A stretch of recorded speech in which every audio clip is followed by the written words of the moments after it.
Welcome to the Heal Your Hunger Show, where we get to the heart of why you overeat and how to stop. If you struggle with food and weight like I did, welcome home.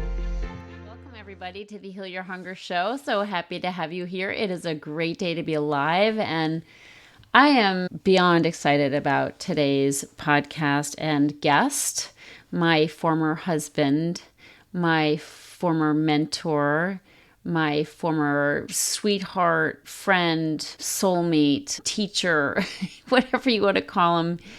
He was that for me in so many different iterations of our relationship. So Roy passed recently, and this is a recording I found a little while ago. So I'm excited to share this with you because it's really cool and it's got some great information, some of which you've probably heard me share before, but most of what I learned I got from my many years hanging out with Roy Nelson. But before I get there to the interview, I want to share that if you're here at the Heal Your Hunger Show for the first time, fasten your seatbelt. You're going to be in for a ride. We talk about different things here that you don't normally hear about. We talk about emotional eating, but not like I ate Ben & Jerry's because my boyfriend broke up with me. No, we talk about the underlying causes, the deeper underlying causes of why you open the refrigerator door and stare at the contents of your refrigerator, why you eat to excess until you feel absolutely stuffed.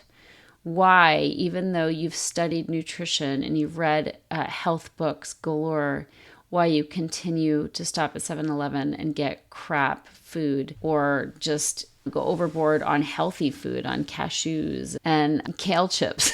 Whatever your habit with food is, we have a solution for you here. And it's not in diets. It's not in crazy exercise programs. It's really in going deeper. And that deeper conversation is much of what we talk about here on this show. So welcome. And guess what? You can join us in the Secret Sauce group on Facebook as your first step towards healing. That's the Secret Sauce to End Emotional Eating. Join us there.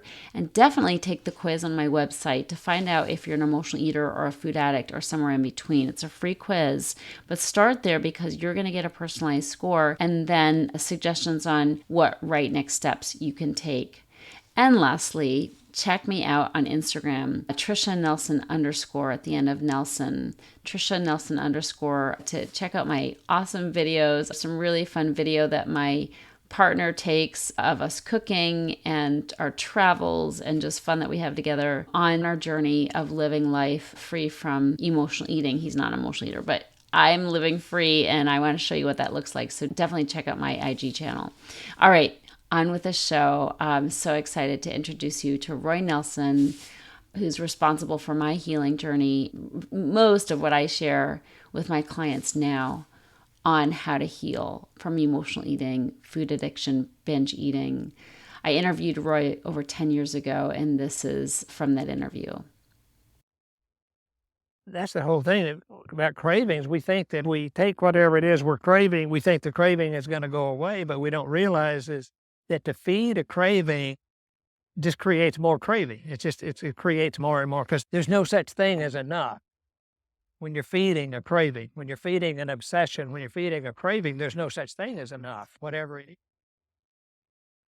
Everything we've ever seen, everything we've ever read, everything we've ever said, everything we've ever heard, everything, it's all recorded in the master computer. Then that's what's being played back to us every day is all the stuff that we programmed into our master computer. Even if we're not aware of it. Aware or not. Yeah, absolutely. And most of the time not. So much of our lives, we just do unconsciously, but we're being driven by what's going on in our unconscious. The thing about cravings is that when you have them, it's hard to believe it's not about filling the craving, right? You're thinking about it, you want to do it, you're fantasizing about it, you're planning it. It's so hard to believe that the solution isn't just to follow through. That's why alcoholics think alcohol is the problem. Or drug addicts think the drugs are the problem. Or foodies think the food is the issue.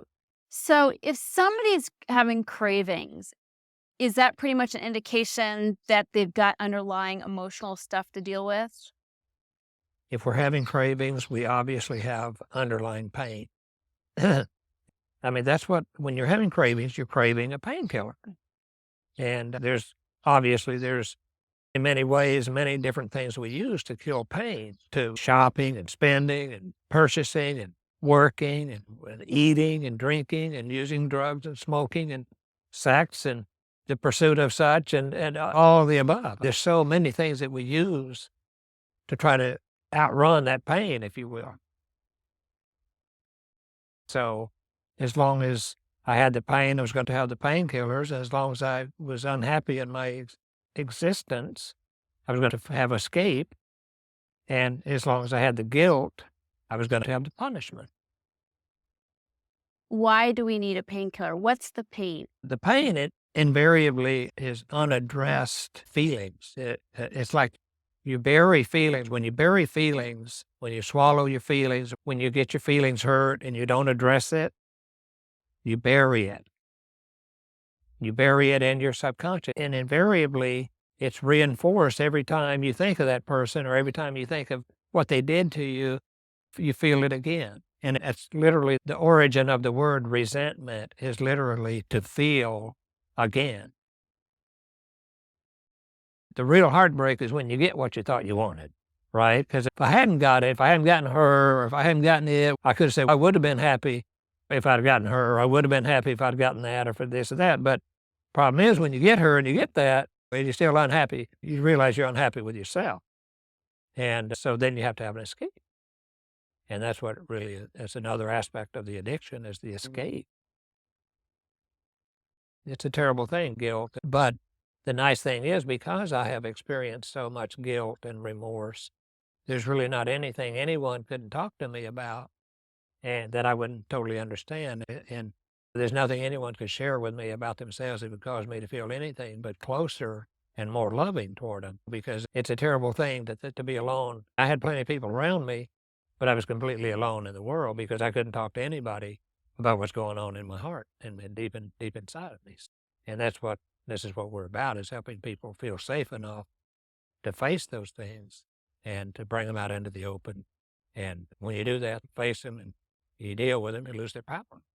And then, once again, one more reason why you don't need the addiction anymore. Another cause of cravings is stress. And stress is literally a killer. Stress, it'll kill you in so many different ways, but obviously the cravings it's a tranquilizer. Food is a tranquilizer. Alcohol is a tranquilizer. Drugs and any number of different types of things. It's a way of trying to deal with that stress. And of course, there's a lot better way, a lot healthier way to deal with it. But that's unfortunately how so many people deal with it, is by eating something or drinking something or smoking something or somehow, some way trying to overcome the stress. And people like me, and we know how to create stress, but we don't handle it well. So that's another aspect. In order to be free from cravings, it's not just about feeling, it's also about changing, right? Exactly. Yeah, it definitely requires change. I call it a COD program, a change or die. And that's the truth. That's the nature of addiction. It's a terminal condition.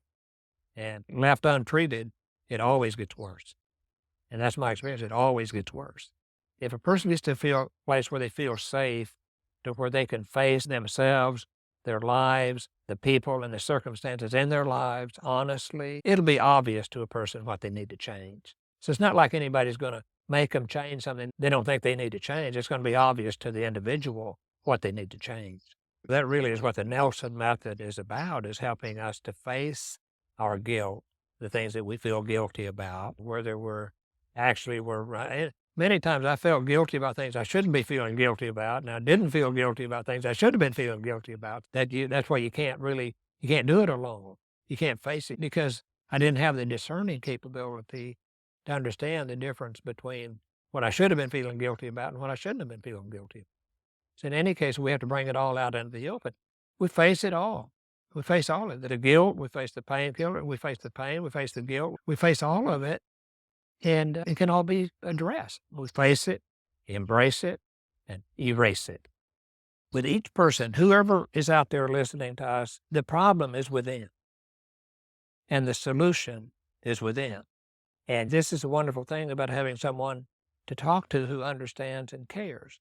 Now, there are people who may care, but they don't understand. I had good doctors who cared, but they didn't understand, and they wouldn't have understood. We can understand how people are feeling because we have felt that way, and not only that, we've overcome feeling that way. But if a person will open up and start talking, all the problems will become obvious and all the solutions will become obvious. What I love about your work is that it literally can heal a person's cravings. And so many people stop their addictions by hook or by crook or cold turkey or whatever, but they're plagued with cravings. And so that's why recovering people are so busy, because they're like trying to distract themselves constantly from that gnawing craving. I'm just going to keep busy so I don't think about it, so I don't do it, so I'm not tempted. And that's their solution. And of course, that's so short-lived because who can do that the rest of their life? My experience is the only hope of overcoming the condition is having the cravings removed. And the cravings aren't even the condition, but they're a manifestation Right. of the condition. But there's no way I could resist the cravings. Maybe a person who's strong-willed can for a period of time, but ultimately it's not going to work. Yeah, it's interesting because usually people stop the addiction and then they try to figure out what the hell to do with the craving. But what you do when you work with people is you help them in such a way that their cravings are removed Exactly. almost immediately. Exactly. Yeah. And therefore the addiction is removed. So it's like that really, where they're not sitting around without the painkiller, but still with the pain and hence the craving. That's it. Unless they deal with what's caused it in the first place, it'll come back. Right. You may overcome one and replace it with 2 or 3 others. Because like trying to hold a dozen beach balls underwater all at the same time. You get 2 or 3 of them under and half a dozen pop to the surface. The only hope is deflating them, right? My experience with cravings is that I don't have the power to resist a craving. That's the problem. And when you're feeding a craving, there's no such thing as enough.